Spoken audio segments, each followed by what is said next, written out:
What's up, guys? That really gross guy here. We are back, and we are going to be talking about Devstream number 100 today, and I'm pretty excited. There's quite a bit of us for us to go over. There isn't a ton of us for us to actually see physically. There are some concept stuff and some other pictures that we can show, but there was quite a bit because it was a 2-hour dev stream. There's quite a bit that we are going to go over that doesn't necessarily have anything special to look at. So I am going to throw some gameplay in the background for you guys. So let's pretty much just jump right into it. So it was a 2-hour dev stream. We are going to go over first just some other housekeeping / stuff you need to know, but doesn't have like a whole lot of detail or stuff to really dive into. So without further ado, the first thing, and something that I'm sure a lot of people are not going to be too happy with, but is needed to be discussed, and that is just the fact that the sacrifice will not be coming by the end of the year, unfortunately. I'm thinking it's going to come probably within the couple months into the new year, but as kind of to be expected, knowing Digital Extremes and how they like to be hopeful. Just as a DE, if you're listening, feel free to tell us when you think it's gonna be done, and then actually, when you really are trying to get your hopes that it's out by the end of the year, and you are pretty sure it might not make it. Just tell us that probably the beginning of next year, but we would love to get it out, by the end of the year. That would be a little bit, just don't. Anyways, let's just move on past that. I'm not too disappointed. It does stink quite a bit, but at the same time, I was kind of expecting it, and at the same time, I feel like they can elaborate on a lot of what we have, and especially with the planes coming out, and I think that's their goal. They said there's a lot of good stuff coming our way, and unfortunately it's just not quite ready. Sacrifice will not be ready, so let's just hope that the rest of this year is pretty good content wise, and it sounds like it's going to be. But anyways, let's go to some new stuff. So they're working on this is a little small thing, petting animations, so you can pet your little Kavats and Kubros. This is a little adorable. Yeah. But anyways, with that, and operators might get some idle animations. Well, they will be eventually, but we're going to get them some idle animations instead of them just standing there like a board, stiff as a board. But next up is something that I'm pretty excited about, because honestly, I do not run the Planes of Eidolon in a public group, basically based around this reason. And that is because we can't really leave groups. Like, you go out in the plains and you're kind of stuck with people, as long as they want to be there. So if you go out there and you just want to do some bounties, and you want to run back, grab another bounty, run back, grab another bounty, you can't really do that, because you jump in a public match and people are like, oh no, I want to go fishing. You're like, yeah, but I don't. And then, there's that little difficulty. So public matches are currently a bit, when it comes to Planes of Eidolon. That really kills me, because I was really looking forward to the big multiplayer planes aspect of the game, and unfortunately it's not really good unless you have 3 players that 3 friends that are going to jump in and do the same thing you are. So anyways, they also were kind of talking about they think it would be cool if they could bring that to other game modes, such as survival. So if you were in a survival and there was there's a high-end player or something that just refuses to leave, that's a little bit of a bummer for any new player that jumps into the game. However, in my opinion, veteran players should not be jumping into public lobbies and expecting everybody in that lobby to want to stay 40 minutes or more, or however long they want to stay, because it's public, and it's public for a reason. And that's I think it's actually not too bad, because once 2 people want to leave, they're kind of forced. They're forced to leave. The other players are forced to leave, and I'm kind of okay with that because, like I said, there's so many veterans that get in there and say, "We're not leaving until 40," and it's like, well, you realize that you jumped into a public lobby with a guy that's mastery rank 7, and he's not, he's probably trying to go 20 minutes. That's about it. A lot of people just go 20 minutes. So, anyways, get your own game, jerk. Anyway, there's been another little discussion about resources, and especially the new resources and the best way to go about their use. They definitely wanted to make sure that everyone that jumped into the plains needed something in the plains to grind for, and that's because they want you to play the plains. It's their new update. They want you to get in there and get active and start exploring every different aspect of the game as possible. So that's why a lot of components needed, fishing stuff and other stuff, So I get the fact that they want you to get in and play the game. I get the fact that old resources kind of weren't that important. I do respect the fact that they made it so that some of the new blueprints needed both old and new. That makes it so that veteran players still had half the resources they needed because they went and they farmed it for their whole Warframe career, but then they only had about half of the blueprint requirements to go farm. It would really stink if you jumped in and a blueprint required 4 components that you don't even have yet, because no one wants to be forced to grind for hours on end. Alright, so let's move past all this. Let's get into some pictures and stuff, some information and visuals that we do have that we can check out, and one of which is these textures. These textures, this isn't too big of an idea, so I won't dwell on it, but these textures, they're trying to get a little bit more detail and design in the game, and that might be where a good reason to slow down a little bit in game and look and see and feel and listen to some of the stuff the game has to offer. But this is one idea where you're going to get some textures, maybe a little bit more, beautiful on some armors, and maybe on some skin, some human NPCs or something. You'll be able to see some details such as wrinkles and scars or something like that to add that little bit of depth to a character, or make things I don't know, visually pleasing.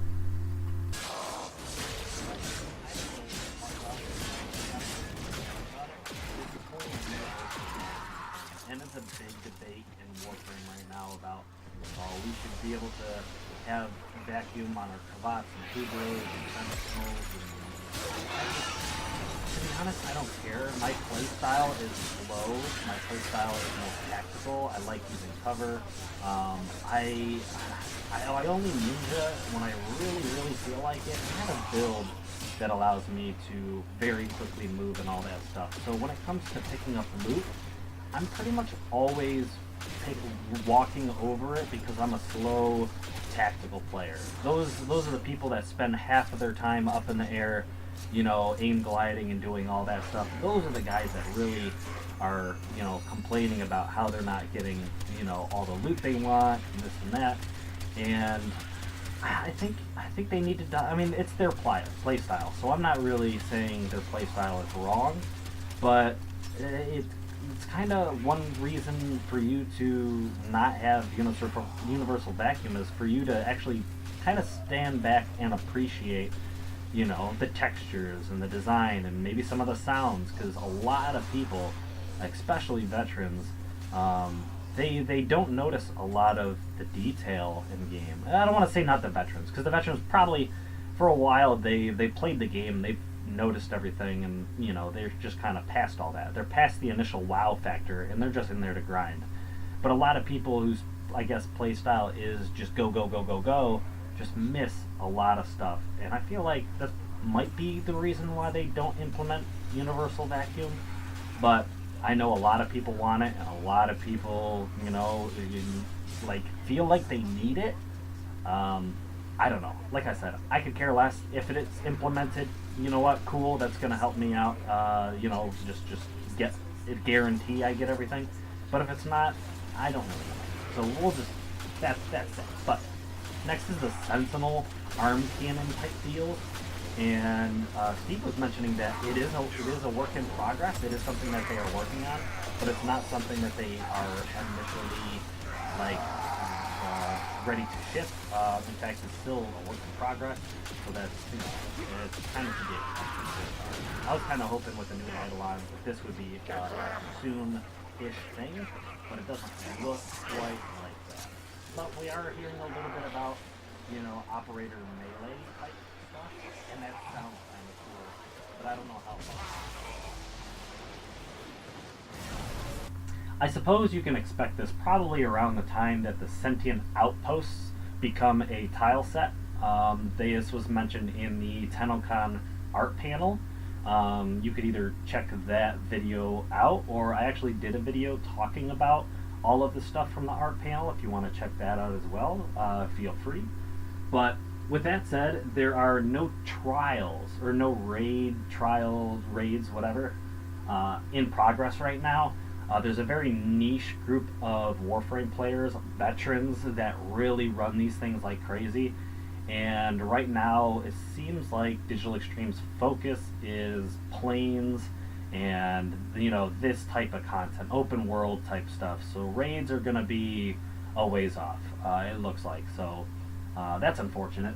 But relays, they're talking about the destroyed relays, and possibly those could make a comeback.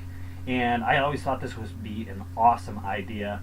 It sounds like they are going to allow the community, allow us as players, to somehow rebuild these, whether it be through a event or whether it is through like a project that we all pool our resources together and build this thing. I'm not too sure, but it sounds like they're going to be customized down to the colors and of the walls, and maybe even some of the rooms that might be in it, like whether they're just going to bring back the syndicate rooms, or maybe we could get some other stuff in there. It'd be cool to get like foundries, maybe people or players that don't have a very active clan, maybe they might be able to use some kind of like dojo type foundry system where maybe the world can exclusively unlock some stuff that's available at these relays. I think that would be awesome. And then in the middle, I'm assuming, because there are different statues at each one of our relays, just like the Rhino and the Oberon one, I'm assuming we might be able to get our own statue. We could choose as a community what type of statue we could get in one of these relays, and that would be awesome. That would be so cool. But anyways, I also think, and I don't know if anyone's talked about this, but I would love to see one of these relays come back as an infested relay. Like the infested got a hold of this thing and just had its way. That sounds totally weird, but had it, just took over a relay. I think that would be awesome. I think that would be such a good idea. And DE, if you are out there, please, I think it's such a good idea. And please, guys, let me know in the comments if there's some stuff you think about while we're talking. Think about, and maybe when it comes to the relays or stuff like that. I would love to hear some of your guys' feedback.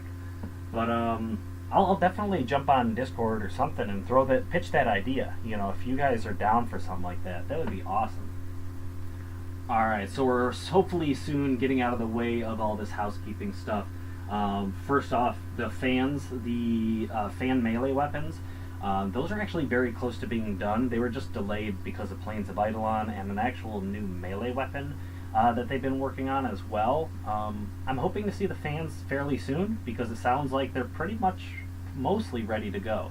So that would be awesome. I think they just said that a couple of the combos animations need to be tweaked or something. So that would be cool. But fans, we have Octavia song packs. So they aren't currently have anything in the works, but it sounds like people would like to see more sounds or whatever for Octavia's Manticore ability type thing. Honestly, I don't really care too much about that. I don't know if you guys want to see more sounds for her. Personally, I feel like we have quite a bit, and if they're going to do sounds, maybe they can find a way for us to implement those sounds maybe in our dojo, or maybe the custom relay at some point, or something along those lines, or maybe some new frame that has to do with sound or something.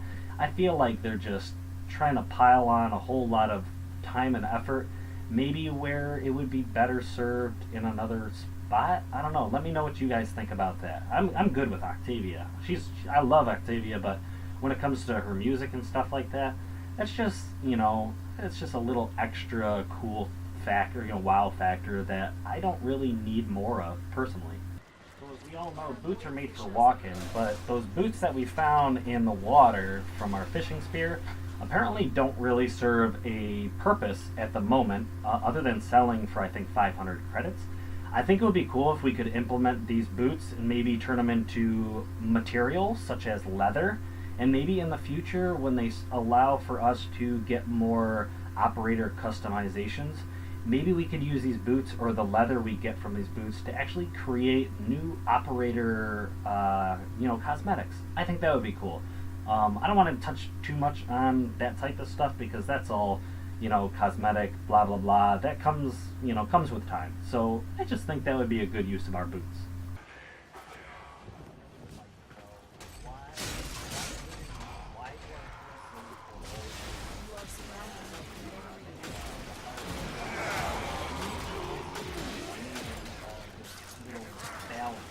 Sway towards good, sway towards evil.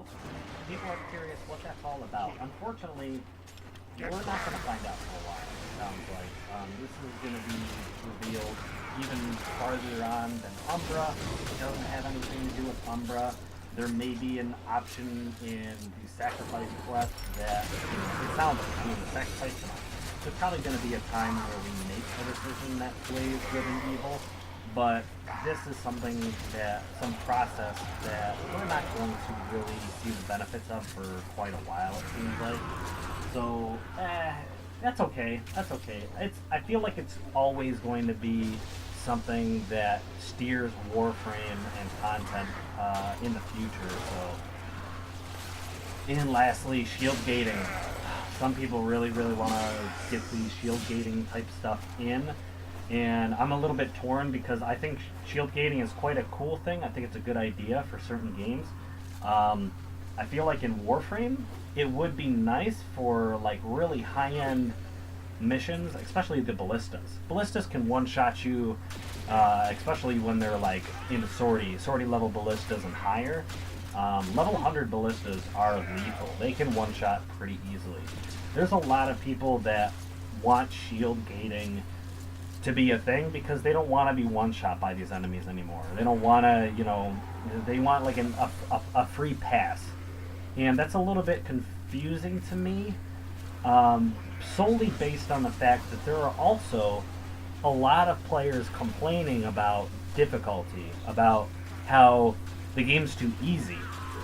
Well, I don't know if they're the same players, I could be wrong, but I feel like some of the players are complaining that, oh, it's too easy, this game is too easy, sorties are not even that difficult, or whatever.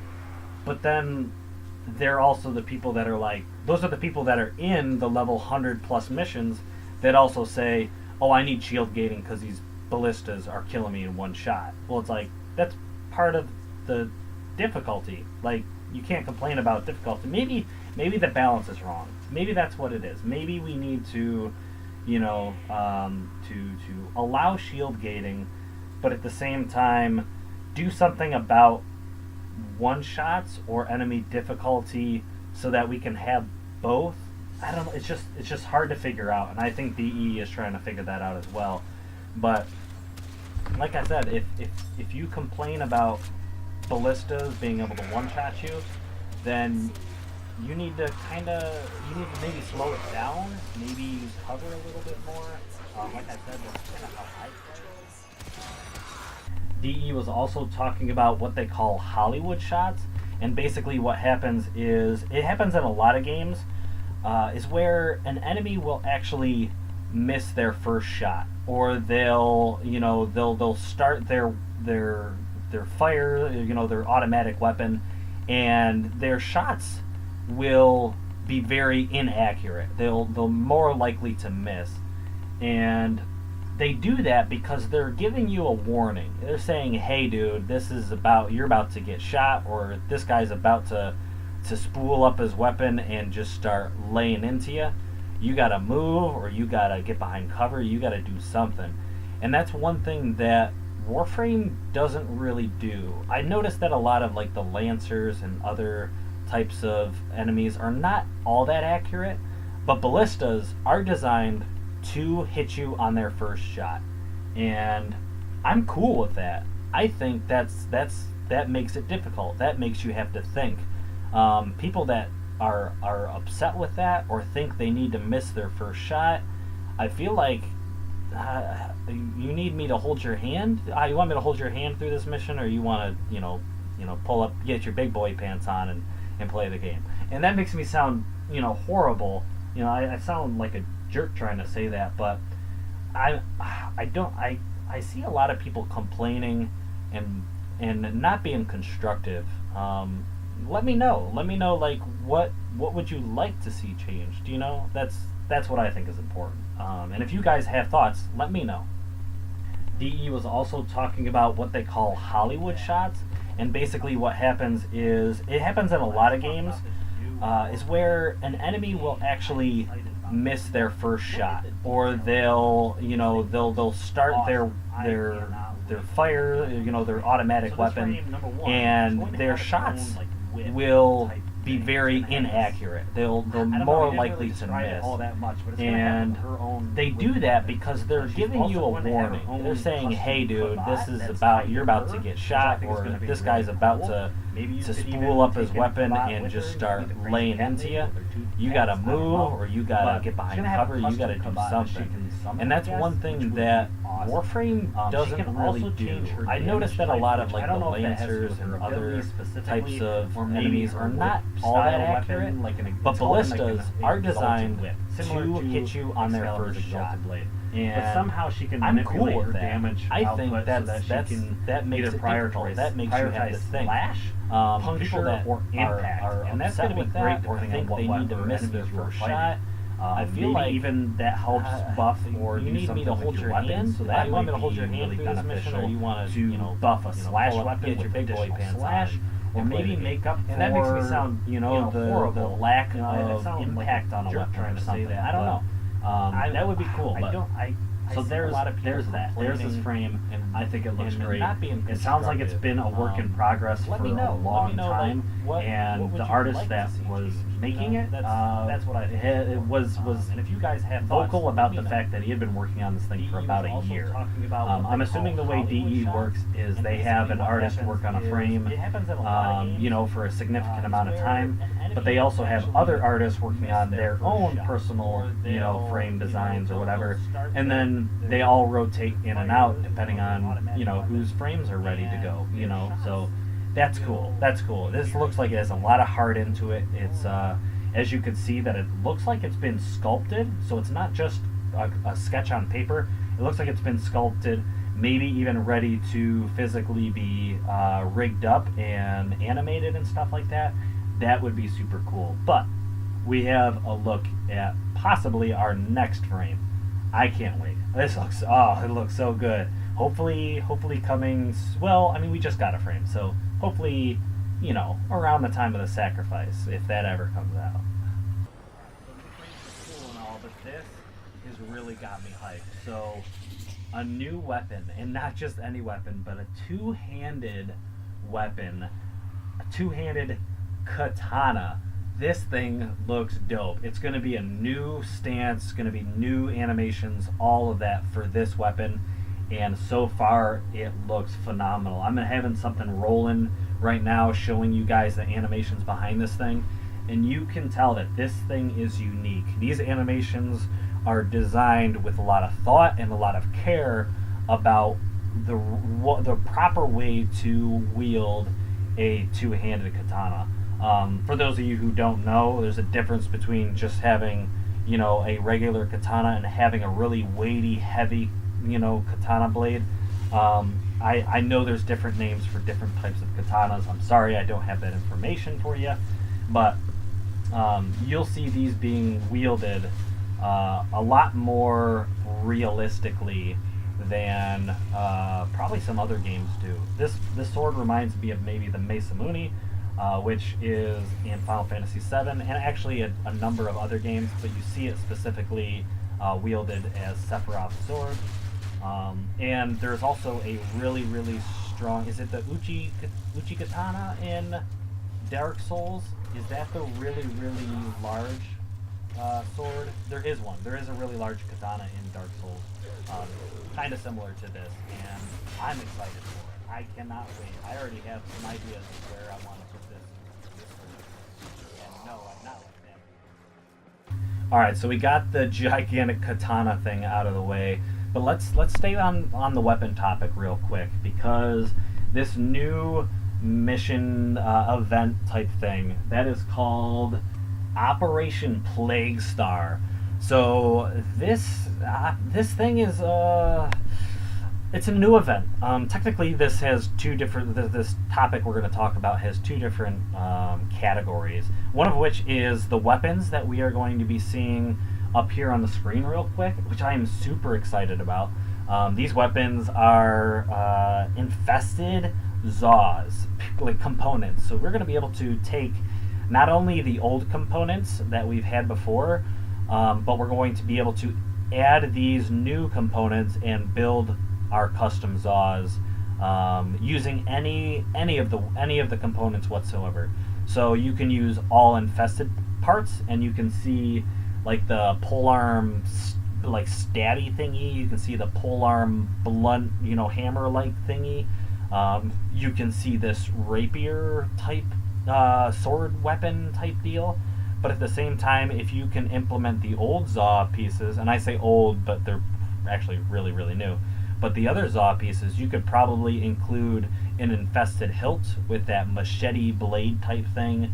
You could probably use the old Zaw staff part, and then use one of the infested pokey deals or blade deals, or use the infested staff part and then use some of the old Zaw blade slashy type deals. So you can mix and match these things. That's cool. I'm excited about that. But the actual event itself is Operation Plague Star, which is this giant meteor, this living meteorite, whatever the heck it's called, landed, it impacted Cetus, or not Cetus, but the plains of Eidolon. And you can see a video here of me actually walking up on this thing and seeing it in person.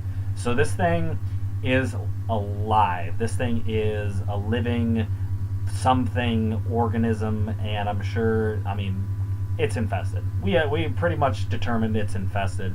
And with that said, this is going to be what? An infested invasion on Earth, and that was going to be so cool. I'm really proud and happy with the fact that DE was willing to take the plains of Eidolon and actually alter it based on this event. That this physical thing, this mass here, was actually a new creation, a different mold that was placed in the plains of Eidolon. So who knows if something in the future could happen to the plains and actually change the way the plains is, or the terrain. That would be pretty cool. But I don't know. What do you guys think about that? That's something that I'm curious about. Is your guys' thoughts on this event and what it might take place? Is it going to be? Is Forrid going to pop out with a bunch of different Grineer? Is there going to be Lephantis on? Oh my gosh, dude, that would be crazy. But anyways, is it? What do you think? All right, we're going to change direction and talk about a bad guy. And is he bad? So a new Eidolon that we could potentially fight. This Eidolon right here, bam, up on the screen for you, is looking unique. He's also looking a lot larger than the current Eidolon we are fighting. He looks maybe not necessarily like bigger. It looks like, he's bigger. He's definitely bigger. They've already confirmed that. But he flies. Apparently he's got some kind of flying aspect to him, which is going to be awesome. But in terms of scale, like his height and width seems larger than the Terrorless that we have been fighting.